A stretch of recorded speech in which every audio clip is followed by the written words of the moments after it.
Uma boa noite para todos. Agradecer a presença de todos aqui conosco. Essa é uma live do projeto de capelania universitária da Universidade Federal do Piauí. Eu sou o professor Nelber, curso de Engenharia Elétrica, integrante desse projeto. Um projeto coordenado pelo professor Fábio Rocha, também do curso de Engenharia Elétrica. Temos aqui outros professores, estudantes da Universidade Federal do Piauí integrados nesse projeto.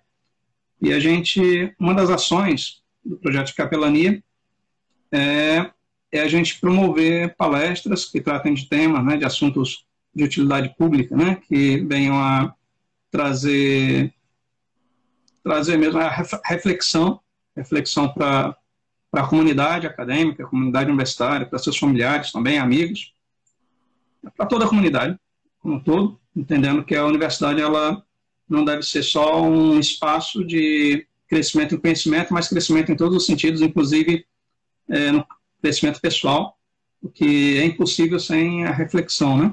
Verdade. Então a gente está começando uma série de lives que tratam de um tema doloroso, muito doloroso, triste, mas essencial, que é a questão do luto, né? Nós estamos em dias de muita tristeza, um verdadeiro luto para o país mesmo, né? Verdade. E a gente entendeu que era um momento essencial para tocar no tema, né? Tocar nessa temática tão sensível, né? E a primeira pessoa que nos veio à mente foi convidar a doutora Andréa, que já participou conosco outra vez, né? Quero reforçar o agradecimento por aceitar mais uma vez estar aqui conosco. E como deixou um bom perfume, entre nós, então nós voltamos a convidá-la aqui para falar a respeito, né? E aqui nós estamos transmitindo tanto pelo Meet como pelo Instagram. Eu não sei se a gente consegue chegar ao final aqui da live, no tempo que o Instagram permite, né? É verdade. Se acontecer de não dar tempo, eu peço a vocês paciência por mais uns 10, 15 minutinhos, a gente volta, né? Reinicia a live. Tá certo? E a gente vai deixar gravado também aqui para se não puderem ficar até o fim, de repente, né? Tá certo? Então, a gente vai começar apresentando aqui a doutora Andréa. Certo? A doutora Andréa, ela é psicanalista, tem 42 anos, ela colocou aqui na microbiografia dela, né? Então acredito que eu posso falar, né? Pode.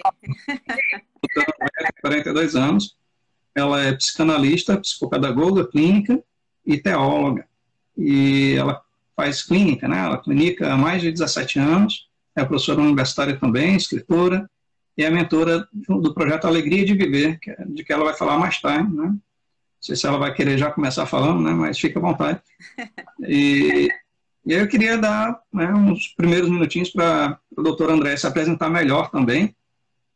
E aí depois a gente pode começar a interagir com algumas perguntas. Vocês podem ficar à vontade, pessoal, tanto no Instagram como no Google Meet. Eu vou estar de olho nos dois públicos, na medida do possível. Se quiserem ir deixando perguntas, comentários, fiquem à vontade. Doutor André, por favor. Bem, como já foi apresentada aí, esse momento é um momento muito propício de trazer tanto uma reflexão a respeito de alma, como a respeito de espírito. Porque nós somos formados de corpo, alma e espírito.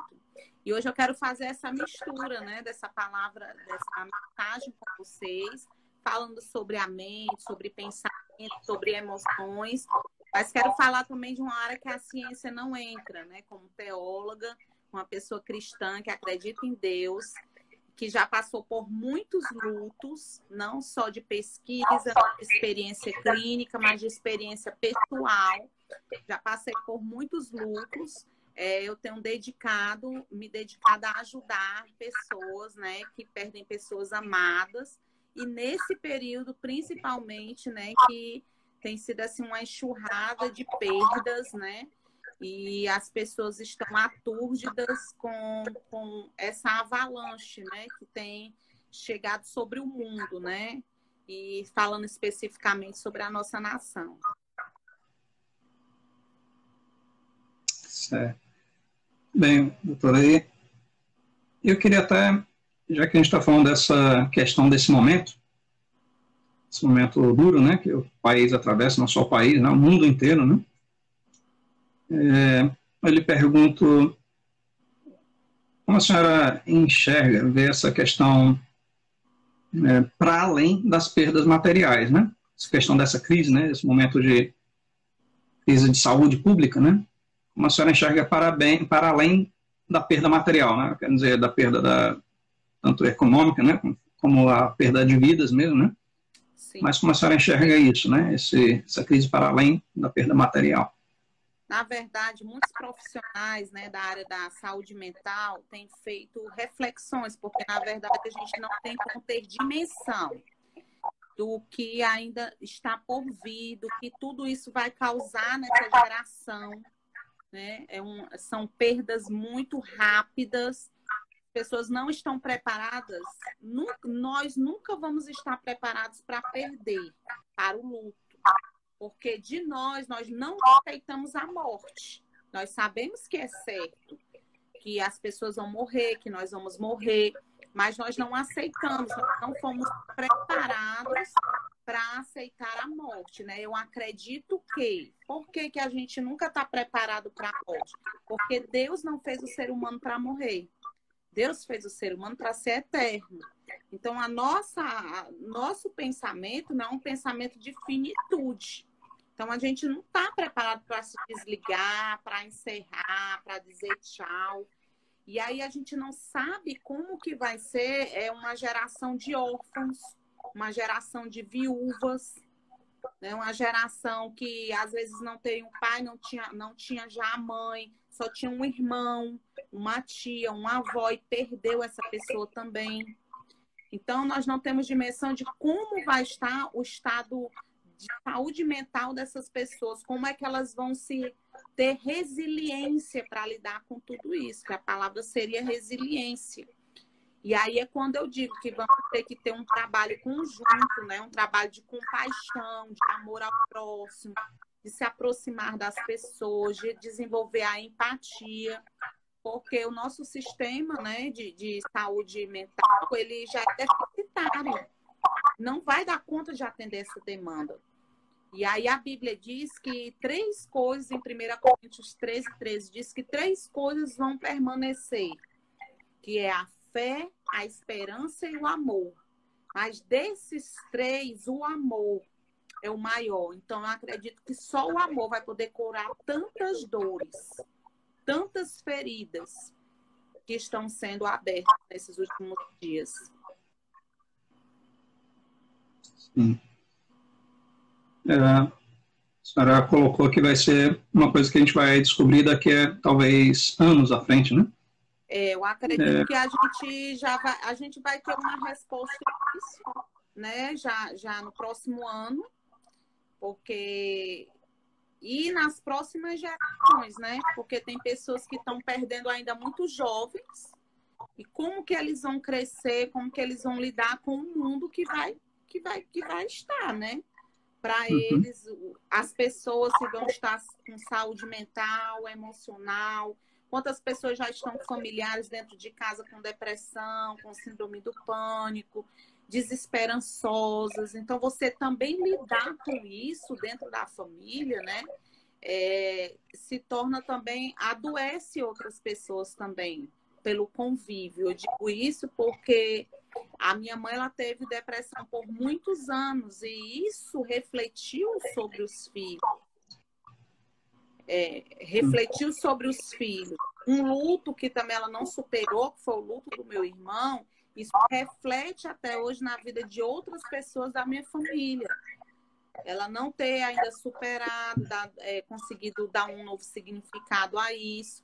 Então, sempre está se falando sobre aquela perda, aquela dor, revivenciando aquilo, e a mente recebe aquela mensagem e elabora a memória das emoções. E, doutora, que tipo de problema, né, de saúde psicológica, né, psíquica, não sei, seria o termo adequado, mas que tipo de problemas dessa ordem, né, estão associadas com o luto? Principalmente a depressão. Né? A última pesquisa mostrou que nós somos o país mais deprimido da América Latina, o Brasil. Porque, na verdade, aqui atualizando, 121 milhões, isso antes da pandemia. 121 milhões é o número estimado de pacientes depressivos no mundo, segundo a OMS. Isso antes da pandemia. Nós não temos dimensão de quantos milhões de pessoas estão com depressão ou vão manifestar depressão. Então, o que está muito ligado ao luto seria a depressão e seria também a síndrome do pânico. Devido àquela... O que eu tenho atendido, as pessoas estão com medo de outras pessoas, de perder outras pessoas, de acontecer isso de novo na família, ou de acontecer com um amiguinho da escola. Então, eu não sei. E se meu pai morrer? E se meu colega morrer? E se meu vizinho morrer? Então, há essa iminência de que algo ruim ainda está para acontecer, que pode se repetir, né? Isso daí também tem causado nas pessoas muita ansiedade, tem causado muito pânico, a agorafobia, que é o medo do agora. Né? E as pessoas têm deixado de viver o presente e muitos estão sem tratamento, sem acompanhamento e a coisa, infelizmente, não está muito boa, não. Infelizmente.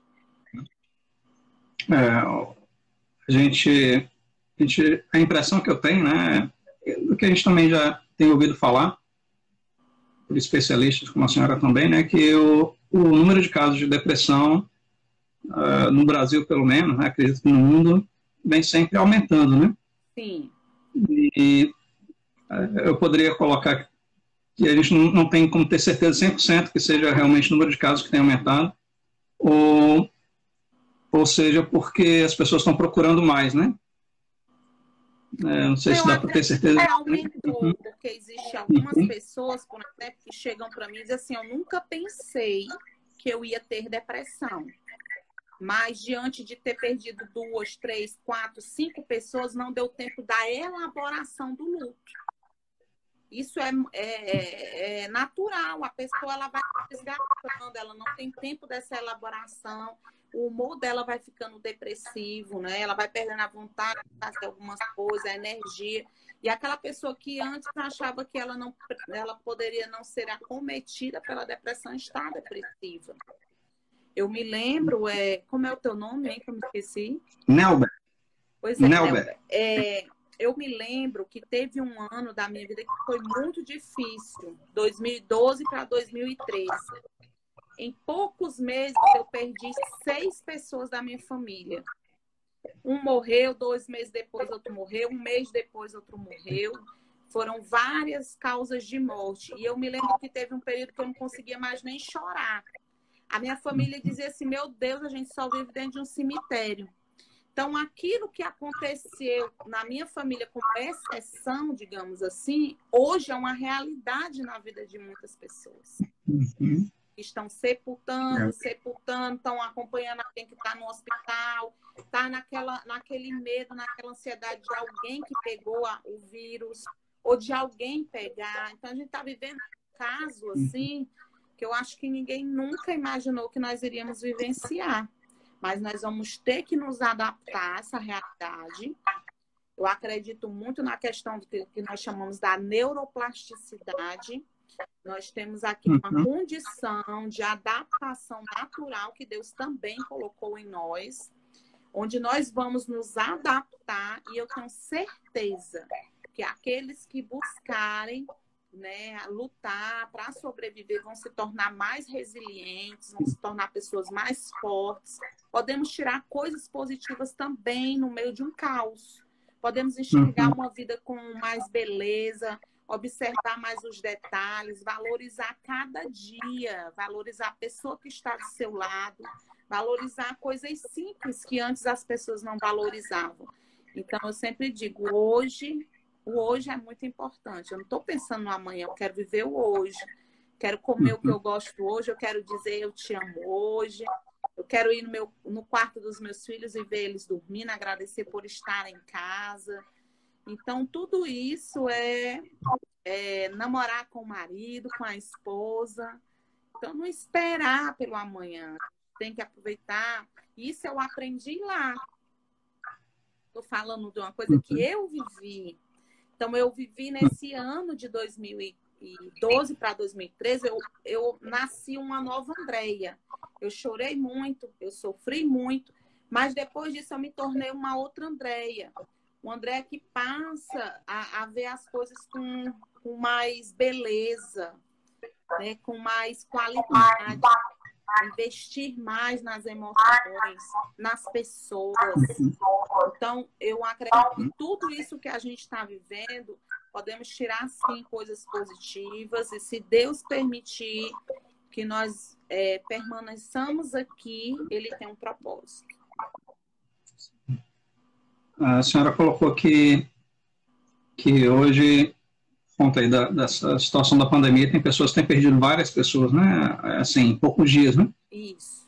E pensando assim que se existe alguma diferença, além disso, né? Mais diferenças, que isso já é uma grande diferença, né? Normalmente você não perde tantas pessoas ao mesmo tempo, a não ser em caso de acidente, né? Isso. E assim, então, a pandemia ela tem feito isso, né? Tem levado, muitas vezes, o patriarca é a matriarca da família, né? Levado, assim, muitos de uma mesma família de uma vez, né? Ele pergunta, assim, que existe alguma diferença, né, para a questão do próprio luto.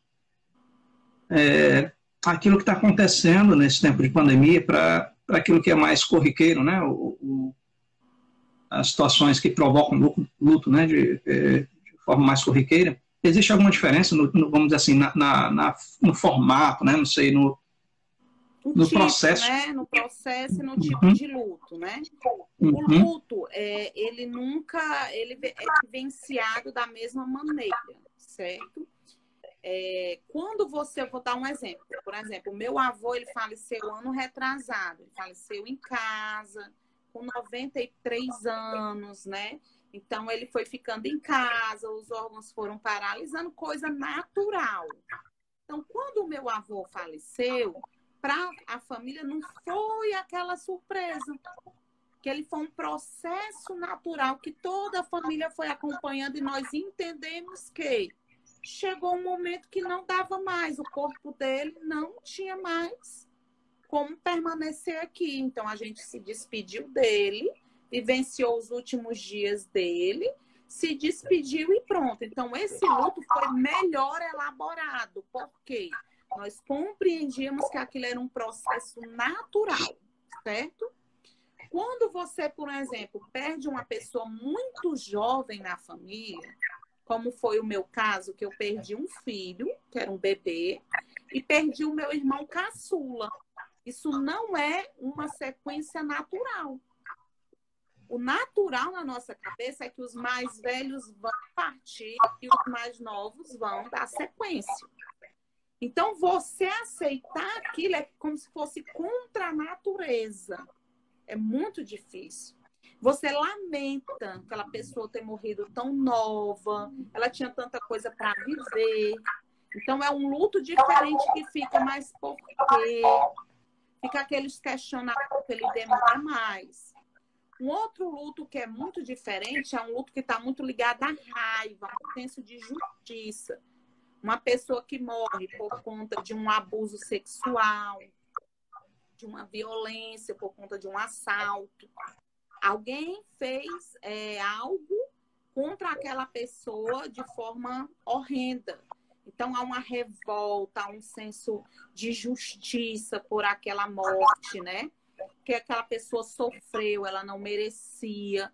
Então, esse luto é um luto muito demorado. Por exemplo, uma pessoa que eu vou citar, porque ela trabalha comigo, essa questão de luto, de mães enlutadas, é a mãe da Alanis Maria. Ela faz parte do meu projeto Alegria de Viver, que é a Patrícia. A Alanis Maria é um caso que muita gente conhece, que passou em vários telejornais nacional, que é uma meninazinha de 5 anos de idade que foi raptada na porta da igreja, foi morta e foi violentada sexualmente, né?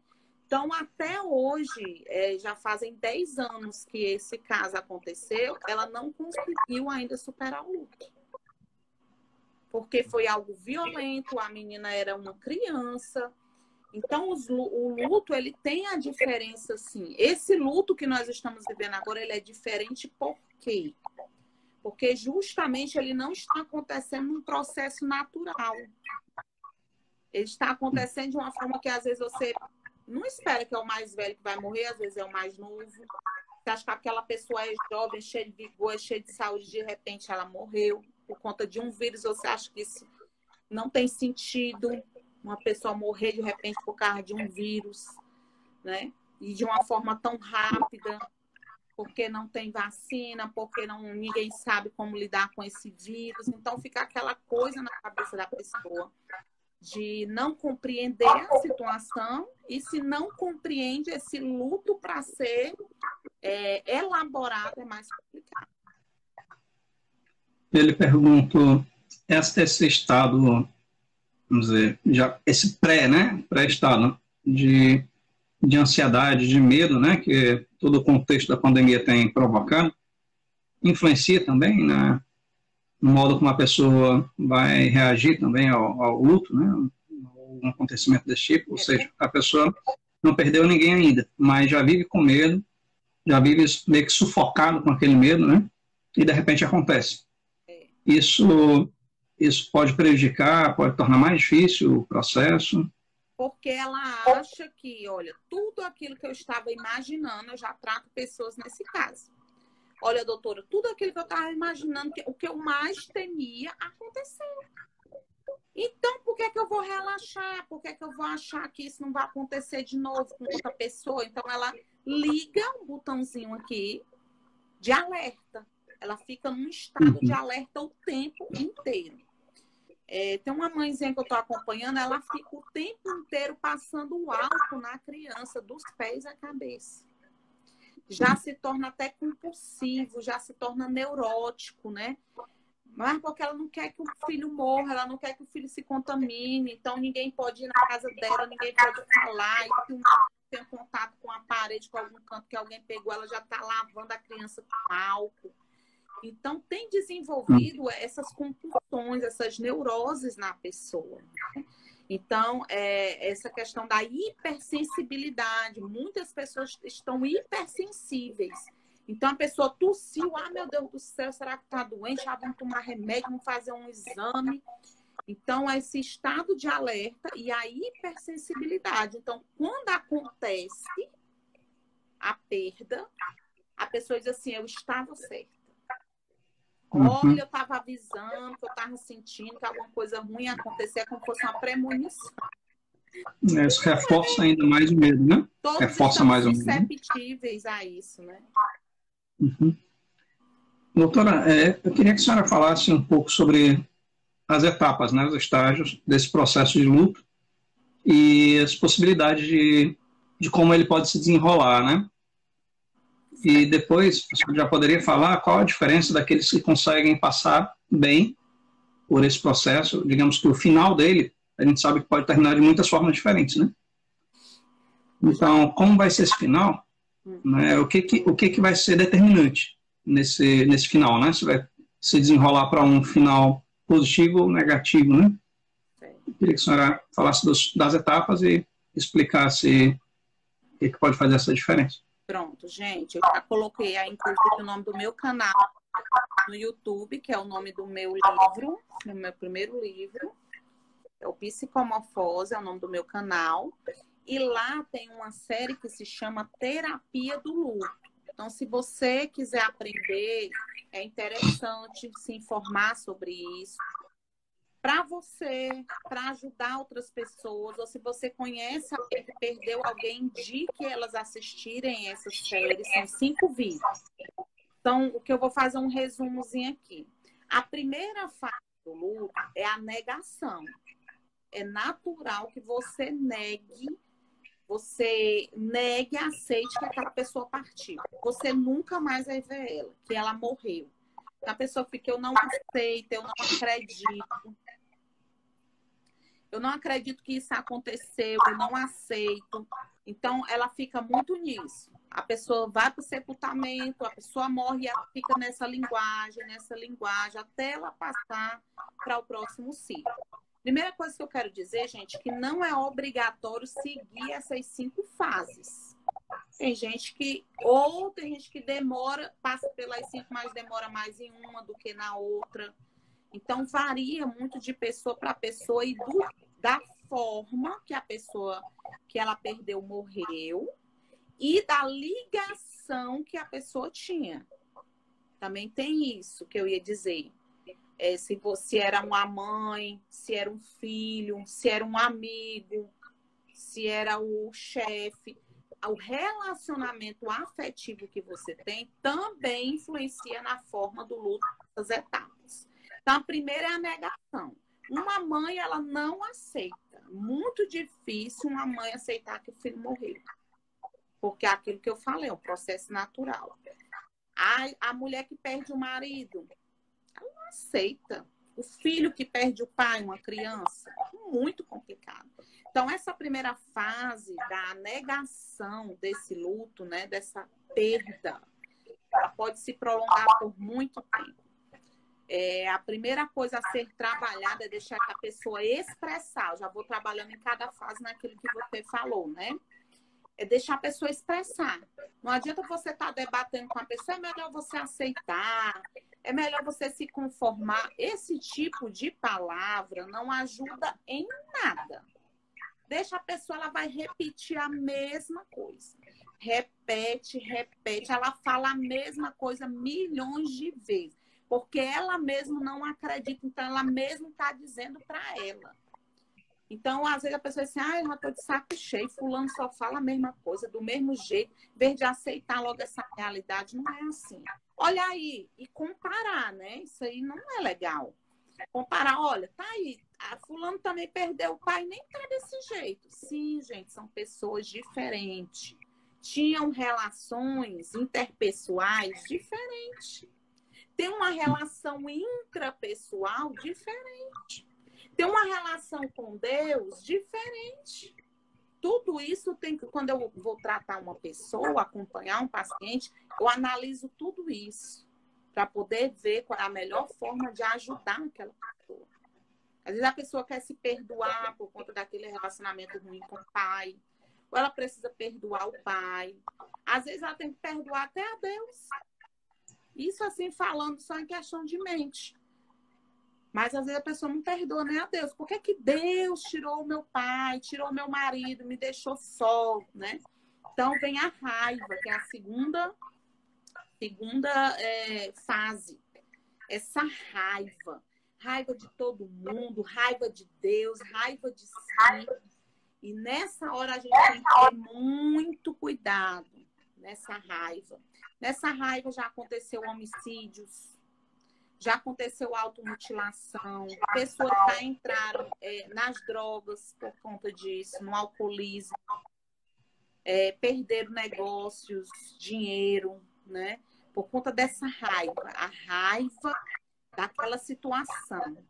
Olha, eu não aceito como é que um bandido desse veio e fez aquilo que eu falei da justiça, senso de justiça, né? Esse Brasil não vai para frente.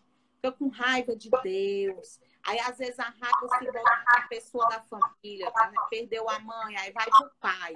Você nunca valorizou minha mãe. A minha mãe morreu porque você não deu atenção a ela, você não cuidou dela. Se você tivesse cuidado dela, ela não tinha chegado nesse estado. Então, às vezes, é muita acusação, vem uma confusão, às vezes, na família, por conta dessa raiva. Mas, pai, o que você tem que fazer se a pessoa está nessa fase da raiva? O filho rebelde, está com raiva porque perdeu um amigo, porque perdeu um irmão, porque perdeu a mãe ou o pai. É acolher, sem julgar. E uma frase que você pode dizer é que eu estou aqui entendendo, buscando entender, porque ninguém entende, porque cada um vivencia diferente a sua dor. Você tem o direito de estar com raiva. Essas frases sempre, você tem o direito de estar com raiva, era sua mãe, era seu amigo. Tudo bem, você tem direito de estar com raiva. E ali a pessoa, às vezes, desaba quando você diz uma frase como essa. Ela chora, ela bota para fora, né? E aí tem a terceira fase, que é a fase da negociação ou barganha. Quando a pessoa fica... se eu tivesse sido um filho melhor, a minha mãe talvez não tinha morrido. Se eu tivesse ido para a religião tal, Deus não tinha nos abandonado. Se eu pudesse voltar ao tempo, eu faria tudo diferente. Então, eu estou falando aqui, eu sei que muitas pessoas que já viveram essa questão do luto e perda estão lembrando de pessoas que falavam essas coisas. Então, são as fases, né? E quando a pessoa está nessa negociação e nessa barganha, o que fazer? É dizer para a pessoa, eu entendo eu aceito a sua dor. Pode falar, fale à vontade. Mas é porque eu queria... Você acha que eu fui uma boa esposa? Eu agora estou me sentindo culpada, mas eu vou ser uma pessoa melhor agora, eu vou me dedicar para os meus filhos, você tudo bem, eu acredito em você. Essa frase é muito importante, eu acredito em você. E a quarta fase é uma fase muito perigosa, que ela não deve se prolongar, faz parte do luto, é a depressão, mas não pode se prolongar. Nessa que eu quero entrar com um detalhe. Está acontecendo, gente, muitos suicídios. A mídia não fala disso. As famílias não gostam de falar sobre isso, mas aumentou os casos de suicídio. Porque muitas pessoas, por não saberem elaborar essa fase da depressão, elas perdem, é como se elas dizem assim, doutor, eu perdi a graça de viver. Não tenho por que viver. Eu vou dizer um caso da minha própria família. Quando a minha bisavó morreu, que eu tive esse privilégio de conviver com meu bisavô e com a minha bisavó. Quando a minha bisavó morreu, o meu avô passou por todas, meu bisavô, né? Passou por todas essas fases, mas ele não conseguiu passar da fase da depressão, da quarta. E aí a gente foi notando que ele não se alimentava mais, que ele queria passar muito tempo dormindo, que ele não conversava mais com as pessoas, ele não queria tomar banho. Ele foi se negligenciando, digamos assim, com a higiene pessoal, com a alimentação, com a vida social. Infelizmente, ele se suicidou, porque ele não suportou viver sem a minha bisavó. Ele preferiu partir junto com ela. Então, temos que tomar muito cuidado nessa fase. Depressão, todo mundo pode sentir, e é natural. Mas quando ela se torna crônica, patológica, né? Precisa levar essa pessoa num profissional da área de saúde mental, um médico, psiquiatra. Se for preciso medicar, medica essa pessoa. Eu, nesse período de tantos lutos que eu vivi, né? Depois da morte do meu filho, faleceu uma irmã minha, meu pai faleceu depois de um ataque cardíaco, uma coisa muito rápida. Depois, em pouco tempo, a minha irmã desenvolveu um câncer e morreu. 2 meses depois, o meu filho faleceu.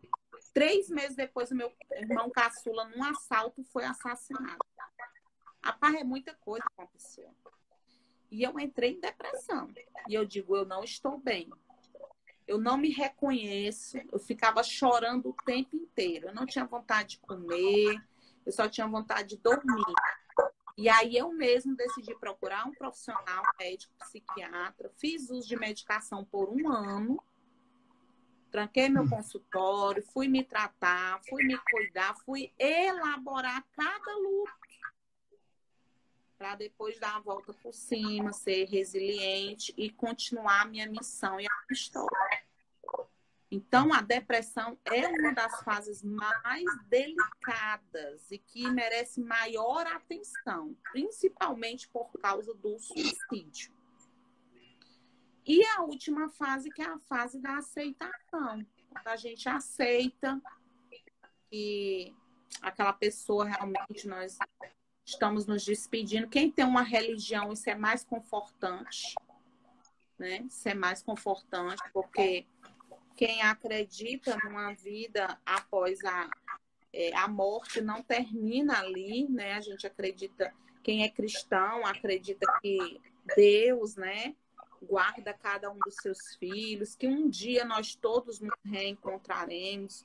Então, quem espera nisso, né, nesse reencontro, né, onde nós vamos viver eternamente, isso é mais confortante. Diz aqui, eu queria deixar até uma palavra que tem nesse livro, Depressão como curar toda a alma. É um livro meu que é estudo de 10 anos de caso, onde eu analiso a depressão sobre várias perspectivas. Então, apoiar-se no poder da palavra de Deus.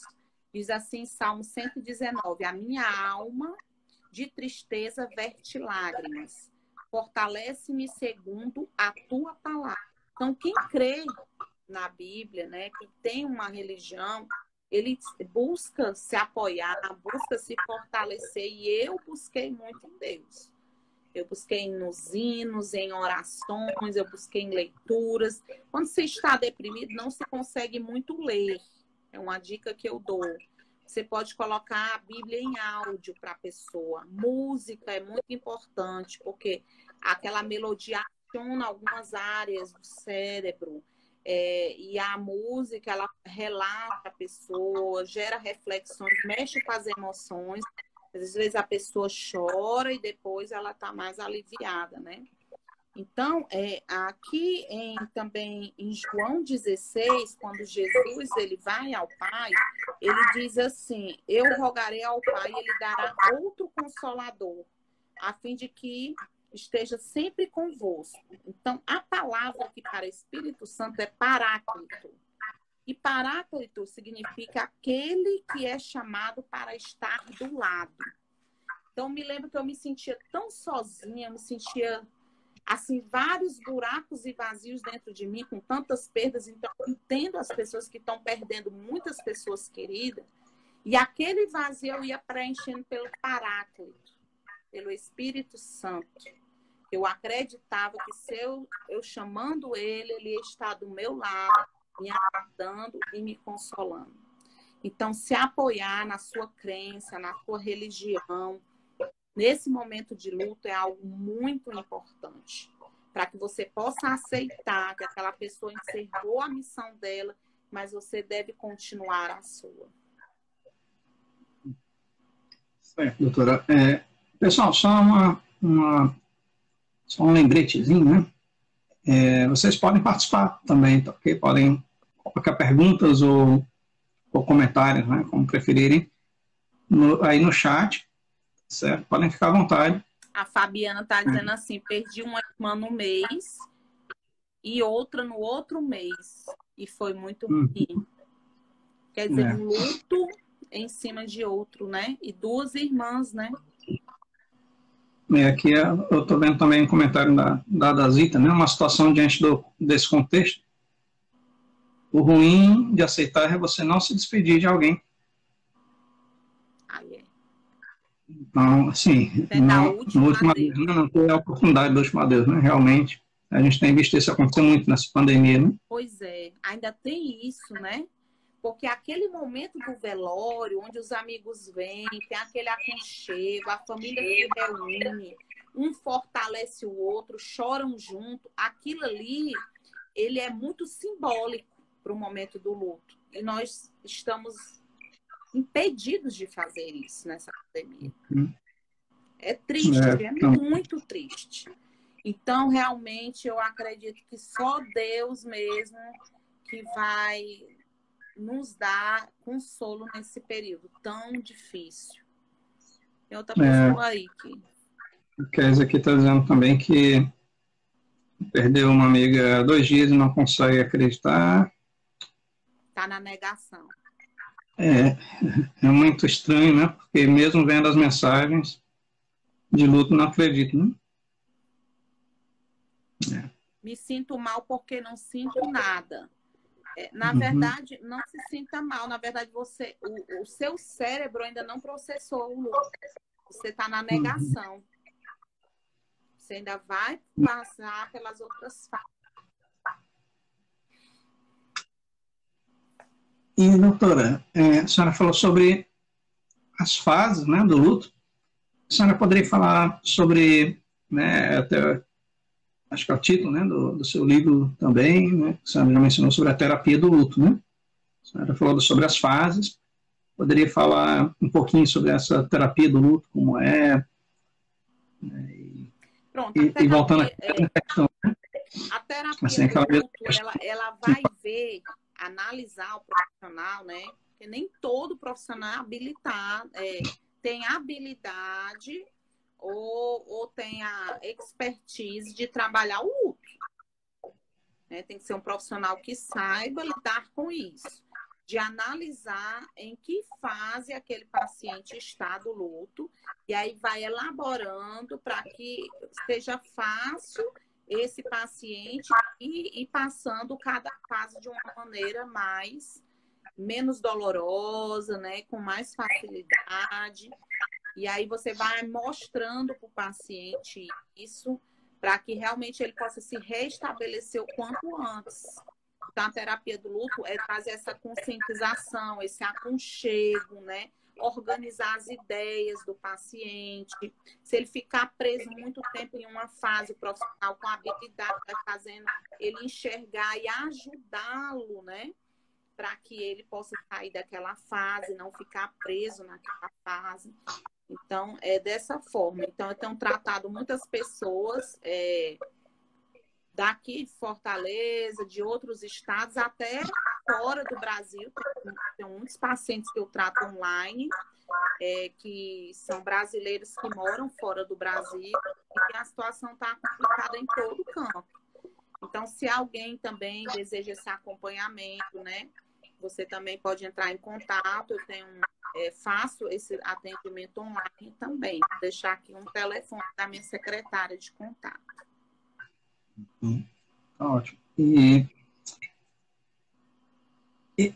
Doutora, e a questão do papel das pessoas, né, que convivem com os enlutados, né? Eu pergunto qual é a nossa responsabilidade, né? As pessoas comuns, né? Não são profissionais, mas são as pessoas que estão ali perto, né? Eu pergunto qual deve ser o nosso papel, que cuidados devemos ter, o que é bom ser dito, a senhora até já falou um pouco disso, mas o que é bom ser dito, o que não é, né? Porque às vezes a pessoa quer ajudar, mas atrapalha, né? E quando também, tipo, como discernir, né, o momento apropriado de tentar ajudar e o como ajudar, né? O modo de ajuda. Bem, gente, depende muito do tipo de relacionamento que você tem com o enlutado. Se você não é aquela pessoa tão amiga e tão próxima, nos primeiros momentos não vai fazer diferença uma aproximação. Você visitar, ficar mandando mensagem, não vai fazer diferença. Porque aquela pessoa, a princípio, no luto, ela quer ficar só. Ela vai ficar mais introspectiva, né? Ela não quer falar com muitas pessoas, ela escolhe, às vezes, uma pessoa para ficar próximo dela. Aquela pessoa mais íntima, que aí ela chora, ela mostra a dor, né? Porque é algo muito íntimo. Então, ela não quer estar respondendo um WhatsApp. Geralmente, isso daí não é uma coisa que é uma regra para todo mundo. Pelo contrário, tem pessoas que querem estar no WhatsApp se ocupando por causa da ansiedade, da tristeza, fica no WhatsApp, fica nas redes sociais falando do assunto, postando a foto, né? E aí você simplesmente diz, eu estou rezando por você, se essa pessoa se expõe. Aí você, ou então, por exemplo, pessoas que são próximas a mim, mas não tão próximas, eu mando uma mensagem, deixo registrado, tanto nas redes sociais da pessoa, quanto no WhatsApp, se eu tenho o número dela. Conte comigo. Você precisar, sabe como me encontrar. estou aqui orando por você, sinto a sua dor. Então, pronto, uma palavra assim, porque quando a pessoa olhar, ela vai dizer assim, puxa vida, fulano se solidarizou com a minha dor. Ou então ela diz, eu quero conversar com ciclano, aí entra em contato com você. Mas tem que ser uma coisa realmente respeitosa. E não adianta falar muito. O período do luto é ouvir. Tem pessoas que gostam de ser tocadas, tem outras que não gostam. Então, você ficar ali parado, esperando mais a atitude da pessoa. Mas, às vezes, só o fato de você estar presente, aquilo dali já muda o estado emocional do enlutado. A presença ajuda mais, talvez, do que as palavras, né?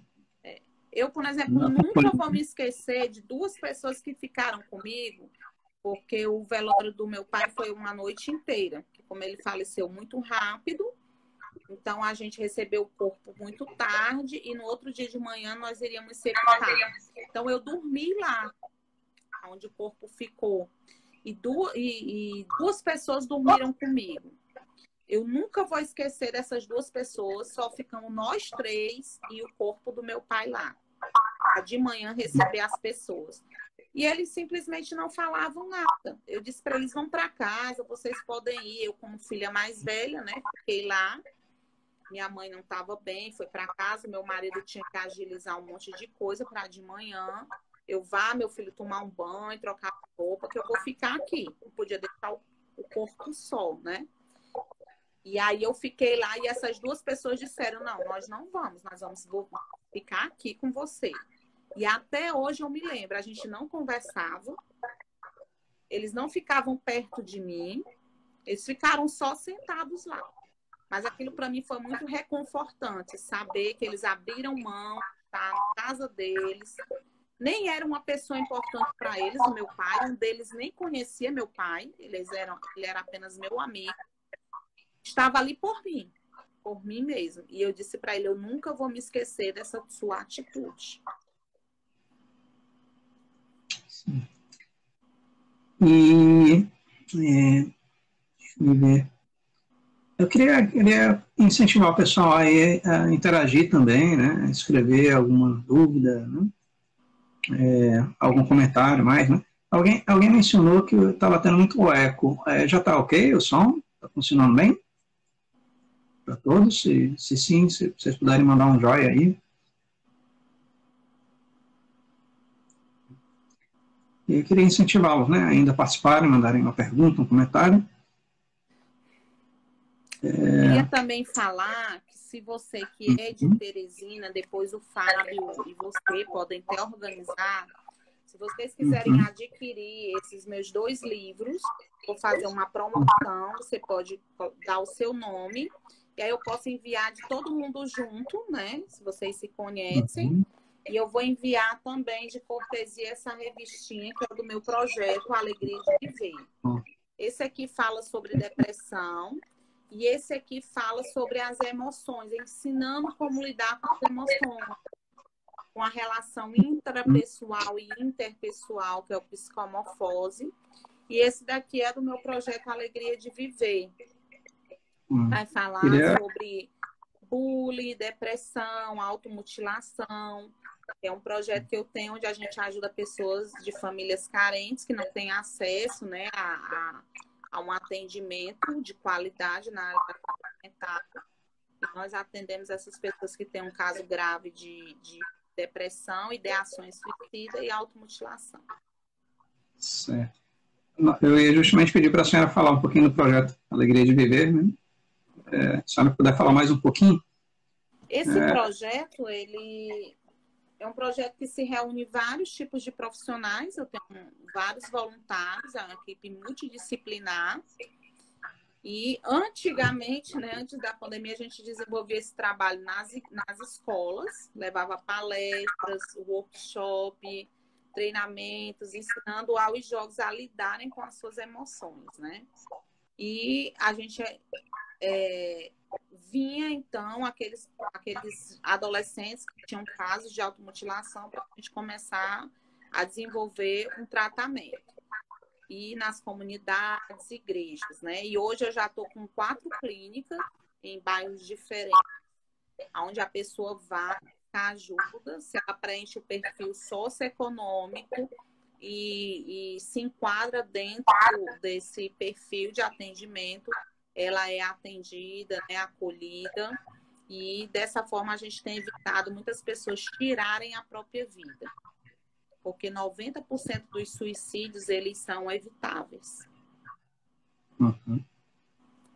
Ótimo.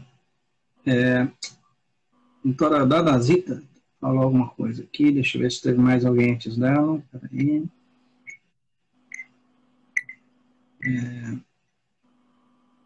A Maria Paiva está perguntando qual é o meu Instagram. É doutora Andreia com I Lima. Nós vamos deixar também no Instagram da Capelania, né? Então, para quem quiser consultar tanto as obras da doutora Andreia, né? Também o perfil, o projeto dela também. A gente vai deixar as informações todas no Instagram da Capelania também, certo? A Dadazita está perguntando aqui, está falando aqui, perdi meu cunhado, idoso, no ano passado, e depois disso fiquei com mais cuidados, melhor, medo de contrair Covid, chega a ser fora do normal, né? Como superar isso? Estava até falando sobre isso, né? Que desenvolve o estado de alerta e a hipersensibilidade. Uma das coisas que você pode e deveria começar a fazer é uma terapia de dessensibilização. Porque todo mundo está suscetível, estamos vivendo uma situação atípica, sim, mas não há necessidade, porque na verdade o seu cérebro ele fez um condicionamento da morte do que nós estamos vivendo, e é como se isso pudesse estar entrelaçado e a sua vida está aqui no meio, e não está. Não está, não precisa. Seria uma extrapolação, né? Extrapolação talvez da realidade, né? Então, a primeira coisa que eu indico você é iniciar logo uma terapia, onde você vai poder falar sobre esse assunto, discorrer sobre esses medos, trabalhar essa ansiedade, né?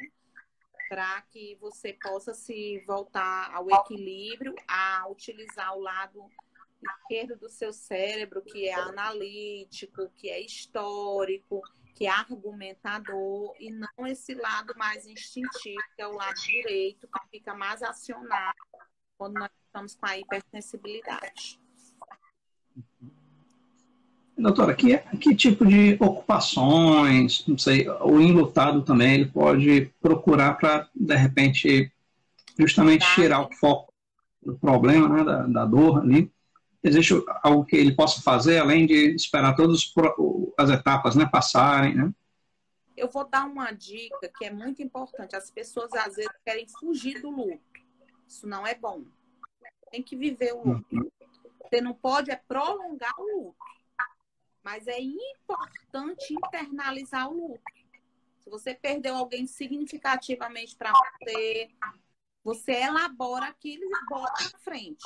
Negar ou querer viver isso depois, pular, virar a página, não acontece. Uma hora a conta vem. Mas o que você pode fazer? Procurar estar entre pessoas que você ama, os melhores amigos, estar com crianças, porque criança sempre, né, traz alegria, entretenimento, desocupa mais a cabeça. Então, uma das dicas que eu daria, e também buscar refúgio na religião, é estar entre amigos, parentes, pessoas que você ama, em contato com crianças, com animais também. Quem gosta de animal, né, o animal ali faz aquela troca de afetividade também, sem perguntar nada, sem questionar nada, né? E também buscar na religião esse conforto e essa força. Foi interessante a senhora falar sobre procurar convívio, né, com pessoas que ama, né, que aprecia, porque acontece muito o contrário, né? É muito comum aquela pessoa aquela dor, né, se isolar. Né? Isso. Se isolar de tudo e de todos, né? Principalmente quando está na fase 4, a depressão. Ela tende a não querer falar com ninguém, a se isolar. E aí a família, né, os mais próximos, têm que estar de olho, conversando e tentando se aproximar, sem ser invasivo, mas propiciando, né, um ambiente que essa pessoa esteja sempre interagindo. Certo. Bom, eu acho que nosso tempo já está se esgotando, então a gente já vai pedir para a senhora deixar duas palavras, né? Primeiro a palavra da psicóloga e depois a palavra da pastora, certo? Palavra pastoral. Certo. Então, a palavra que eu quero deixar como profissional, gente, é que não tenha vergonha, não tenha medo, procure ajuda.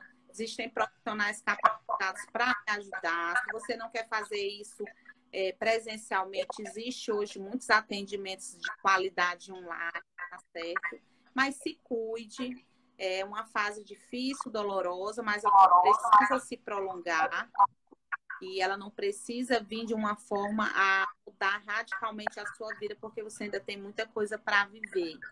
Uma palavra que eu quero deixar como uma irmã em Cristo para você é que Deus, ele se importa conosco.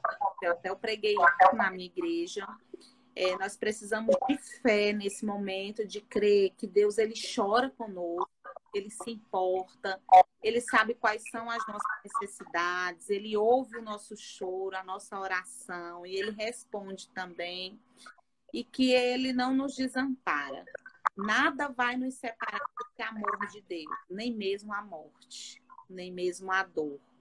Então, que o amor de Deus possa lhe abraçar nesse momento, e que você possa, nesse período, descobrir uma intimidade com Deus que talvez você ainda não desfrutou. Certo, pastor. Certo, doutora. Obrigado. Obrigado pelas palavras, né? Obrigado pelo seu tempo, né? Por sua dedicação aí, sua boa vontade, né?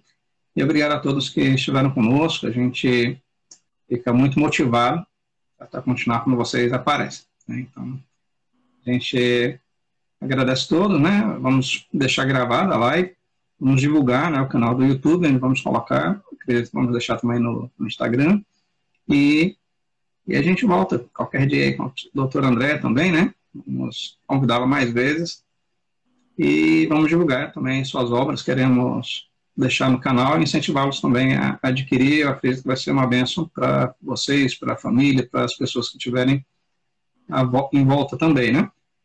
E quem quiser ainda fazer alguma pergunta, se manifeste. Quem quiser ainda participar de alguma forma, né? Manifeste, comentar alguma coisa, se manifeste. Senão a gente vai aí se despedindo, né? Essa é a primeira live de uma série, então fiquem atentos, né? Nós vamos estar divulgando as próximas. Vamos ter mais duas, né? Mais duas sobre, ainda tratando dessa questão do luto, né? Da medo, né? Nesse tempo de pandemia, todas essas coisas. E então estejam atentos, tá certo? Então, um abraço a todos. Acho que todos estão satisfeitos, né? Obrigada novamente, pelo obrigado. convite, viu? Parabéns por esse Nós que trabalho, esse agradecemos. projeto lindo. Obrigado, nós que agradecemos. Então, obrigado a todos. Vamos nos despedindo aqui. Abração. Dê uma olhadinha também no nosso canal da capelania, das demais atividades que a gente promove, certo? Olhem lá, né? Temos a nossa campanha de escuta também, escuta voluntária. Quem quiser desabafar alguma coisa, conversar alguma coisa também, né? A gente empresta também o ouvido, né? Não como profissionais, né? Da pedagogia, mas como conselheiros, né? E a gente costuma dizer que o conselho, né, é dado para quem procura, né? Então, quem quiser conversar alguma coisa, né? Fiquem à vontade. Se for o caso, né, a gente vai indicar, procurar um profissional, né, também. Então, nós estamos à disposição, tá certo? Como amigos. Abraço, gente. Tchau. Tchau, tchau.